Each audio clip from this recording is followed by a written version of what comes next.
വിശാലമായ കടൽ തീരവും മനോഹരമായ ബീച്ചുകളും ഓസ്ട്രേലിയയെ ടൂറിസ്റ്റുകളുടെ ഇഷ്ടയിടമാക്കുന്നു. ബീച്ചുകളിലെ സുരക്ഷയ്ക്ക് സർക്കാർ വലിയ മുൻഗണന നൽകുന്നുണ്ട്. ക്രിസ്റ്റീന ബെന്നി തയ്യാറാക്കിയ റിപ്പോർട്ട് കാണാം. കടൽ തീരങ്ങളിൽ സമയം ചെലവഴിക്കാൻ ഇഷ്ടപ്പെടുന്നവരാണ് ഓസ്ട്രേലിയക്കാർ. കടലിൽ നീന്തുന്നതും സർഫിംഗ് നടത്തുന്നതും ജെറ്റ് സ്പീഡ് ബോട്ടിംഗ് പോലുള്ള വിനോദങ്ങളിൽ ഏർപ്പെടുന്നതും ഇവിടെ സാധാരണമാണ്. വിനോദങ്ങളിൽ ഏർപ്പെടുന്നവരുടെ സുരക്ഷയ്ക്ക് രാജ്യത്ത് വലിയ മുൻതൂക്കം നൽകിയിട്ടുമുണ്ട്. കടൽ തീരങ്ങളിൽ വിദഗ്ധ പരിശീലനം ലഭിച്ച ലൈഫ് ഗാർഡിനെ പലയിടത്തും വിന്യസിച്ചിട്ടുമുണ്ട്.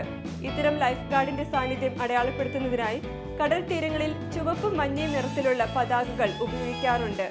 പതാകകൾ വെച്ച് വേർതിരിച്ച ഇടങ്ങളിലാണ് നീന്തലിനായി തിരഞ്ഞെടുക്കേണ്ടത്. ഈ പ്രദേശത്തേക്ക് തിരകൾക്ക് മുകളിലൂടെ സർഫിംഗ് നടത്തുന്നവർക്ക് പ്രവേശനമില്ല.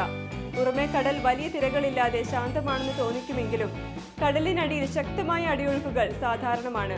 നീന്താൻ ഇറങ്ങുന്ന പലരും ഇത്തരത്തിൽ അപകടത്തിൽപ്പെടാറുണ്ട്. നിരീക്ഷണത്തിനായിട്ടുള്ള പ്രദേശത്താണെങ്കിൽ ഉടൻ തന്നെ ലൈഫ് ഗാർഡിന്റെ സേവനം ലഭിക്കും.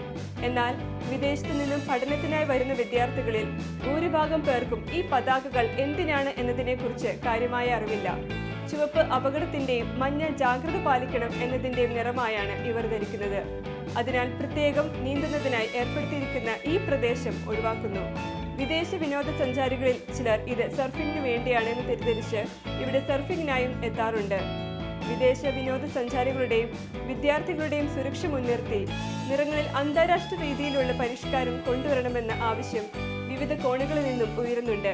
ഓസ്ട്രേലിയയിൽ നിന്നും 24 വേണ്ടി ക്രിസ്റ്റീന ബെന്നി.